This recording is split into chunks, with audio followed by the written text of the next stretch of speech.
असलम का friends, welcome to my YouTube channel. चलिए आइए अब हम नावल का पार्ट नंबर 21 स्टार्ट करते हैं। वीडियो अगर अच्छी लगे तो लाइक और शेयर जरूर कर दीजिएगा।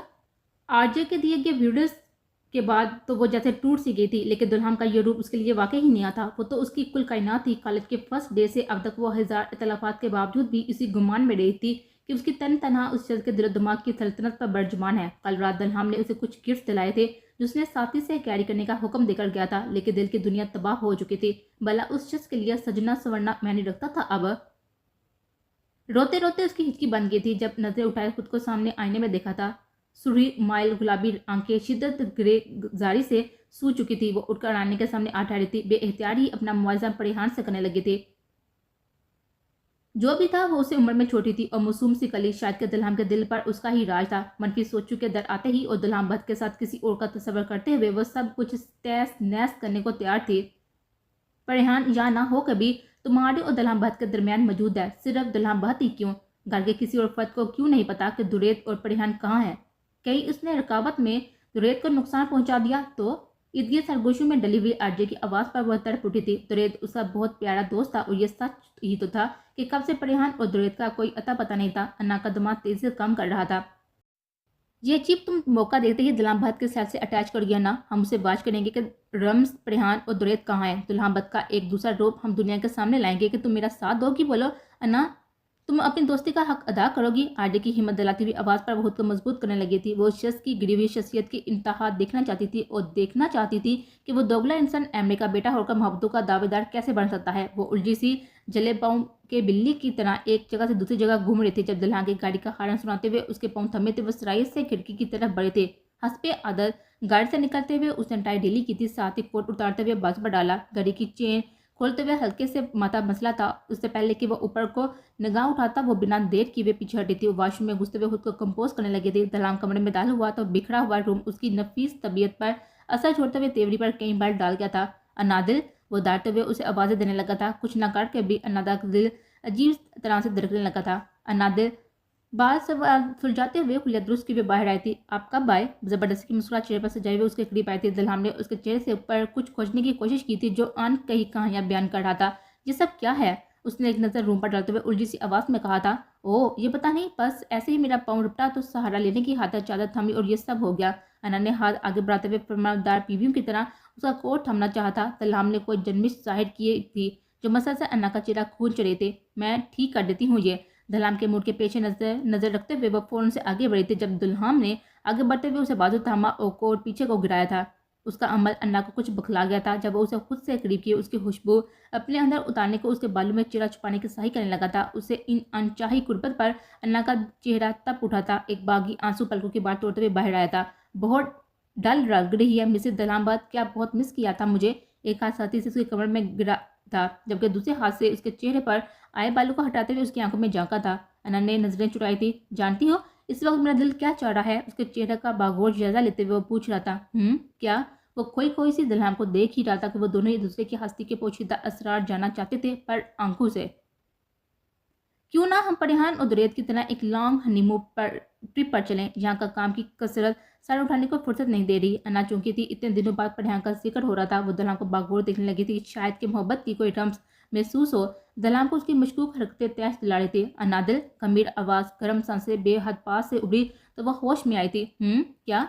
उसका दिमाग एकदम से खाली हुआ था। दलाम उसे थामे पे बेड पर लाया था। कहाँ खोई हुई हो तुम? मैं कुछ पूछ रहा हूँ तुमसे। अंदाज मेहरबान, लहजा नरम था। अन्ना ने नफी में सर हिलाया था। तबीयत ठीक है ना तुम्हारी? उसके माथे पर हाथ रखे बोला तो अन्ना ने इस बात में सर हिलाया। राइट, मैं फ्रेश होकर आता हूँ तो कहीं बाहर चलकर डिनर करते हैं। उठते हुए उसके माथे को छुआ था और वॉशरूम में घुसा। अन्ना ने उसके कब से रुकी हुई सांस बहाल की थी।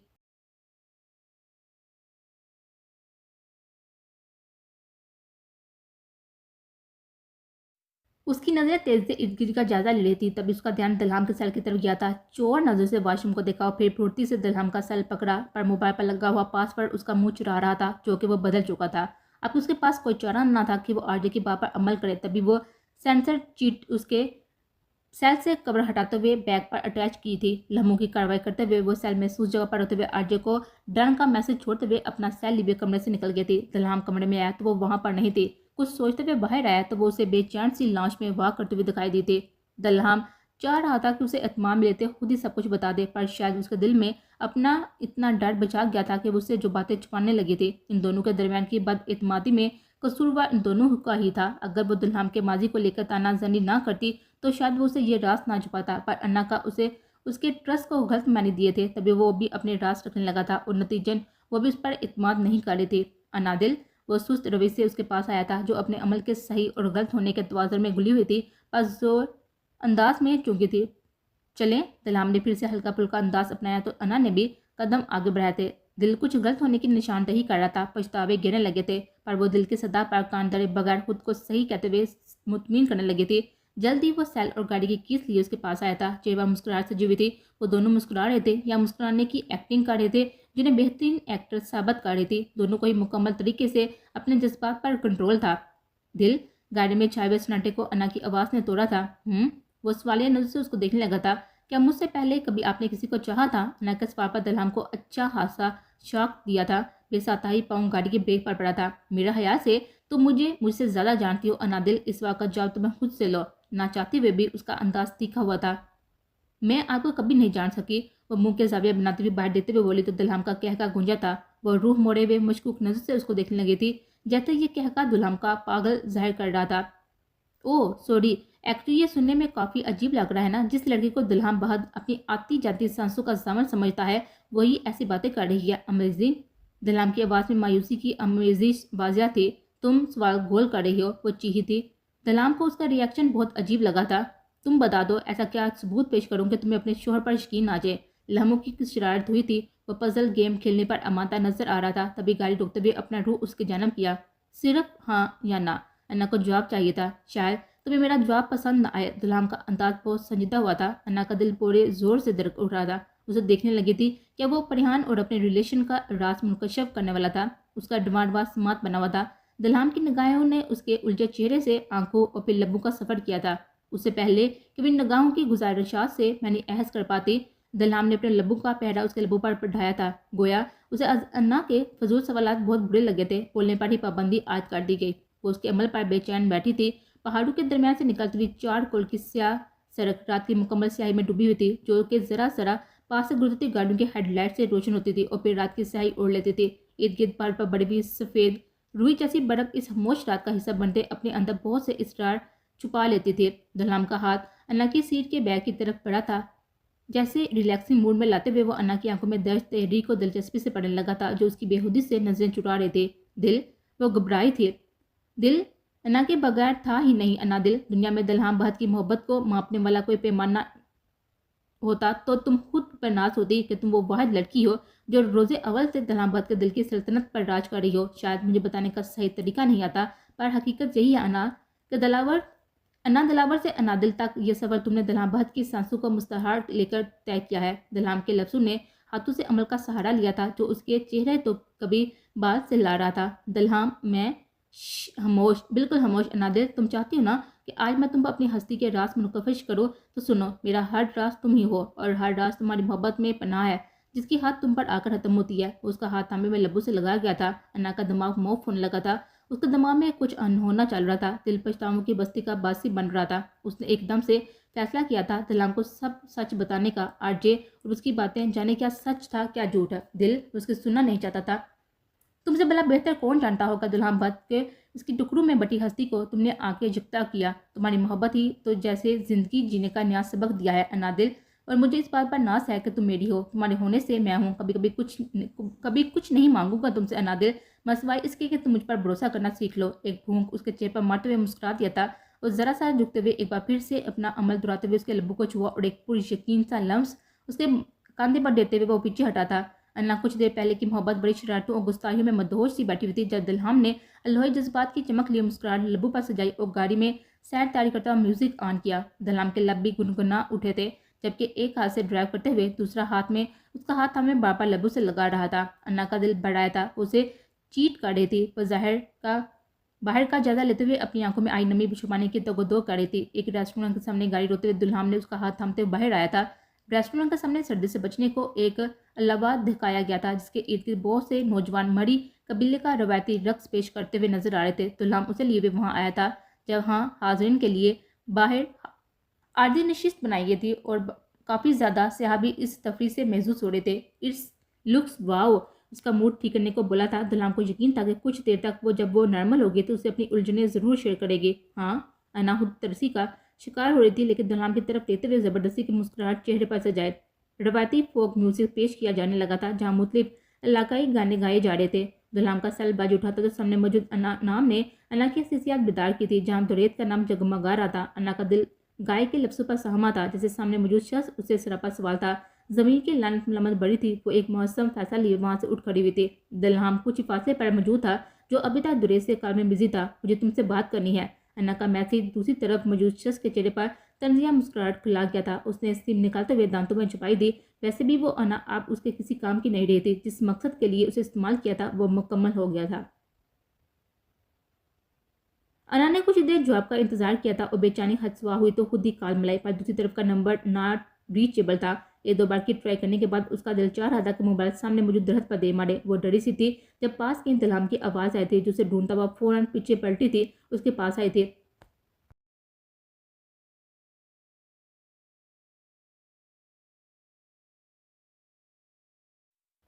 कहाँ चली गई थी तुम? परेशान हो गया था मैं यार, उसे बाजू के गेड़े में लेते हुए दोबारा उसी मुकाम पर आया था। दिल, मैंने कुछ कहना था तुमसे। वो मैं बातें करने के लिए पूरी रात पड़ी है, चलो पहले कुछ खाते हैं। उसे सजी महफिल के पास से गुजरते हुए बोला था, जबकि अनार के समाते जमीर जो जोड़ती हुई इन आवाज़ों पर टिकी थी। एक शिकवा कुन निगाह अपने साथ चलते हुए दुल्हन पर डाली, जिसके लब आप ही आप मुस्कुरा रहे थे। टेबल पहले ही वो रिजर्व करवा चुका था। साथ ही खाना सर्व किया गया तो वो गा पगा उसके उलझे नकूश पर निगाह डालते हुए उसे हल्की फुल्की गुफ्तगू कर रहा था। दुरेत कब आ रहा है?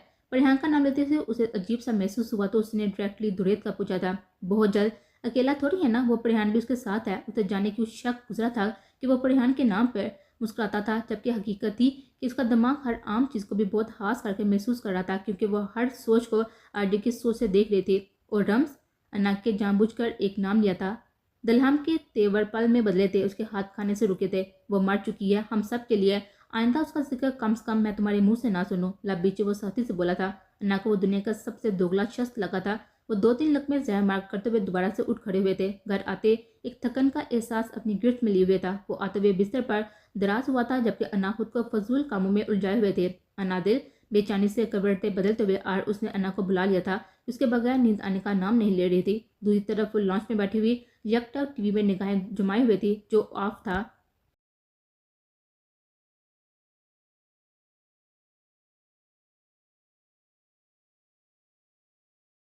क्या यार, मैं कब से इंतजार कर रहा हूँ। वो नाइट ड्रेस में मलबूस हाथ बढ़ाए हुए उसे अपने पास बुला रहा था, जो बेडरूम के दरवाजे में ही ठहरा हुआ था। अनन्या ने गर्दन ऊंची की हुई उसे देखा था और फिर उदासी से बाहर था झुका हुए पहले वाली पोजीशन में चली गई थी। दुल्हन को लग रहा था कि वो रम्स वाली बात पर अपसेट है और शायद दुल्हन से हर्ट भी। तभी कुछ सोचते हुए उसके पास आया था, जो दोनों पाँव फंसारे हुए सोफे पर बैठी हुई थी। दुल्हन उसके पास बिल्कुल नजदीक बैठा था। क्या हुआ, उदास क्यों हो? उसके बाद से लाते हुए पूछा था। अनन्या ने सर उठाए हुए उसको देखा था, जिसकी आंखों में अजनबियत सी ताड़ी थी। दलहम को गिल्ट फील हुआ था। सॉरी यार, मैं हम हुआ ओवर रिएक्ट कर गया। उसने जो कुछ किया मेरे नज़दीक वो काबिल माफ़ी नहीं है। तभी रम्स कहाँ है? क्या आपने उसका और मूसा का निकाह करवाया है? वो फिर से दबी राख कुरेदने लगी थी। उफ माय स्टूपिड वाइफ, ये वक्त शायद इसका नहीं है, बल्कि हम दोनों को डिस्कस करने का है। चलो उठो, मुझे तुम्हारे बगैर नींद नहीं आ रही। गुलाम ने खड़े होते हुए उसे भी अपने हमरा खड़ा करना चाहा था, जब उसके सवाल को इग्नोर कर दिया गया। मुझे नींद नहीं आ रही, वो अपना हाथ छुड़ाते हुए बोले तो वो बेबस हुआ था। अच्छा बताओ, सुलह सवाल की कोई था? उसके पाँव के करीब बैठते हुए बोला था। मैं नाराज नहीं हूँ, अन्ना का अंदाज जान छुड़वाता था। ओके तो फिर रूम में चलें। नहीं, क्या हम मूवी देख सकते हैं? अन्ना की बात सुनते हुए दिल ना चाहते हुए भी वो इनकार ना कर सका। अन्ना ने उठकर टीवी ऑन करते हुए उसके साथ पड़ी हुई पिन ड्राइव को उसमें इंजेक्ट किया था। वो वापस से दुल्हन से कुछ दूर बैठी थी। दुल्हन ने बगौर उसकी हरकत देखी और इंतहाई रिठाई का मुजाहरा करते हुए उसके पास जाकर बैठा था। उसके कंधों पर सटकाए हुए उसी की नज़रों के अटका में निगाहें टीवी पर जमाई, जिसे अन्ना के लिए इस वक्त इस टीवी से ज़्यादा इंपॉर्टेंट कुछ नहीं था। जब भी उसे झटका लगा था, जहाँ आरजे और दुल्हन की पुरानी तस्वीर स्लैट्स की सूरत में चल रही थी। दुल्हन का चेहरा पल में जर्द पड़ा था, जबकि अन्ना की नज़रें टीवी से हटते हुए दुल्हन के चेहरे पर जमी थी। दुल्हन के लिए ये तस्वीरें शॉकिंग नहीं थी, लेकिन उनका इस तरह यहाँ पर चलना काफ़ी शॉकिंग था। ये क्या बकवास है, बंद करो उसे। होश में आते ही वो अन्ना पर धरा था। भाई, हमारी मोहब्बत को कभी एक्सेप्ट नहीं करेंगे, क्योंकि परिहान उन्हें नहीं मिले। एक जानी पहचानी आवाज़ पर वो पलटा था, जहाँ रम्स आरजे के सामने ठहरे कुछ बोल रहे थे। दुल्हन की आंखों में मिर्चें बनने लगी थी। अगले पल तो जमीन पाँव से सिरकी थी। दुल्हन के गले लगी हुई पढ़ियान। नहीं, बल्कि वो दुरेत की संग थी जिसे थोड़े से रुदर बदल से बदल दिया गया था और दुल्हान दिखाई दे रहा था। अगर दुल्हान भी होता तो शायद तस्वीर पर फर्क न पड़ता, लेकिन फर्क पढ़ियान का नीम बढ़ाना मौजूद कर रहा था। वो इस वक्त की तस्वीर थी जब दुरेत उसे आरजे की फ्लैट पर पहली बार बचा कर लाया था, जबकि आरजे के लगाए गए कैमरेस में यह मंजर फिट था और वक्त आने पर उस अन्ना को बाहुबली बेवकूफ बनाया था। ये सच है, बुरा लगा क्या? रेशम के लबादे ओढ़े हुए गंदे लोगों का सच। अन्ना एक एक लफ्ज पर जहन में डुबोए बोली थी। अनादिल, सलाम ने दाटते हुए मुठियां बीची थी। क्यों बुरा लगा? हैरत है ना, बीबी को आरजे के साथ देखकर 400 लोगों में थप्पड़ मारने वाला शख्स अपनी असलियत जाहिर होने पर चुप क्यों? क्या आज आप इस रवैये के हकदार नहीं जो आपने अपनाया था मुझसे? वो दोनों हाथ सीने पर जमाए तसल्ली से बोली, जबकि दलहाम तो पहले आंधियों की जद में था। मुझे जरा फर्क नहीं पड़ता तुम क्या बकवासियात सोच रही हो, मगर मुझे यह जरूर जानना है कि तुम आरजे से किस हक से मिली और क्या क्या बकवास की है उसने। उसके कानों से पकड़े हुए साथी से जुड़ा कर रहा था। क्यों क्यों बताऊं आपको? ये सच छुपा रहे थे ना कि बहन भाई का नाम इस्तेमाल करते आप और पढ़ियान। शट अप अनादिल, एक लफ्ज और बोला तो मुझसे बुरा कोई नहीं होगा। उसका चेहरा हाथ में थामे वो दारा था। ऐसे भी आपसे ज्यादा बुरा कोई नहीं है मिस्टर दलहाम बहत। वो से झुकती हुई वो उसे झटकती हुई वहां से निकलते चलेगी, जबकि दुल्हान दोनों हाथों से अपने बालों को जकड़े हुए परेशानी से टहल रहा था। वो इस बेवकूफ लड़की से हर उम्मीद रख सकता था जिसे वीडियो देखने के बाद दुल्हान की जिद में हर हद तक जा सकती थी। बहरहाल गलतफहमी में ही सही, महबूब का बंटवारा किसी सूरत उसे भी कबूल नहीं था। इतनी देर खुद को संभालने के बाद वो कमरे में आया था। वो जो बेड पर घुटनों में सर्दी पे बैठी थी उसकी आंखों पर सर उठाया था। दुल्हान उसके करीब आया था।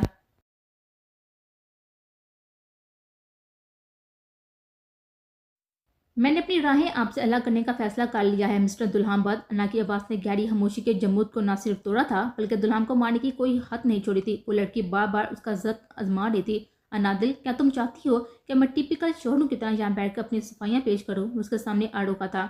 नहीं, बिल्कुल नहीं, बल्कि मैं चाहती हूँ कि आप रवायत को बरकरार रखते हुए दोस्त क्या चार चार बगल में लेकर घूमे और मेरी जिंदगी को दुल्हान बद नामी अजाब से आज़ाद करवा दें। अन्ना के अंदाज में कोई रायत नहीं थी। देखिए अन्ना मोहतरमा, ऐसा कुछ मत बोले जिसमें बाद में पछतावे का मौका भी ना मिले आपको। वो कुछ नरम पड़ा था, शायद उसका भड़कना मामलात मजीद खराब कर सकता था, पर तंस और आप जनाब नहीं छोड़ा था। उसे ज्यादा क्या और खराब होगा? वो बड़बड़ाई थी। नादिल देखो, हम बात करके मामला सुलझा सकते हैं। दुल्हान को वो काम जो बहुत पहले कर लेना चाहिए था वो उस पर अब माइल नजर आ रहा था। मुझे कोई बात नहीं करनी, वो जिद्दी अंदाज में कहते हुए बेड से उतरी थी जब दुल्हान ने उसकी कलाई थामे रोका था। देखो, मैं तुम्हें हर बात क्लियर करता हूँ। दुल्हान गड़बड़ाया था शायद। क्यों? खुद पर बीती हुई है तो चला उठे हो। सहल नहीं हो रहा ना अपने किरदार पर उठी हुई उंगली को बर्दाश्त करना? पर सुन ले आपके, मैं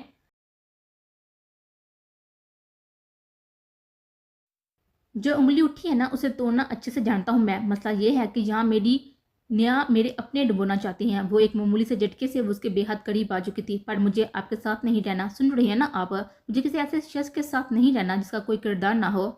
उसकी आंखों और जुबान से शोले निकल रहे थे। गुलाम का दिल चाह रहा था कि दो लगाकर इस लड़की का दिमाग ठिकाने ले आए, लेकिन पहले भी वो कई बार उसे ज्यादती का मर्तकब हुआ था और उसी के अंदाज में जवाब दिया देना जैसे लाजम हो गया था। मुझे भी किसी ऐसी लड़की के साथ नहीं रहना मिस अनाथ दिल दिलावर, जिसके सामने दलाम भट्ट को कदम कदम पर अपने किरदार की गवाही देनी पड़े। पर से तकिया उठाते हुए कमरे से निकल गया था। अन्ना का दिल डूबा था तो क्या वो उसे छोड़ देगा? ये सोच ही जानलेवा थी। जब भी वो भी तेजी से उसके पीछे आई थी। क्या कहा आपने? आप मुझे छोड़ देंगे?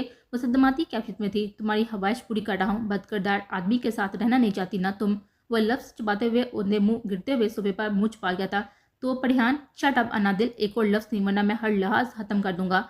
वो सुर अंगारा हुआ आंखें उस पर गाड़ते हुए बोला था। तलाम का लहजा बहुत ज्यादा सहज था जो अना ने पहले कभी नहीं देखा था। बात यह थी कि सारी बात किरदार पर आकर रुकी थी। वो वजाहत नहीं देना चाहता था जबकि अन्ना किरदार की गवाही चाहती थी। दोनों ने वो रात जलते कूदते हुए गुजारी थी। नींद तो जैसे आंखों से रूठ के थे।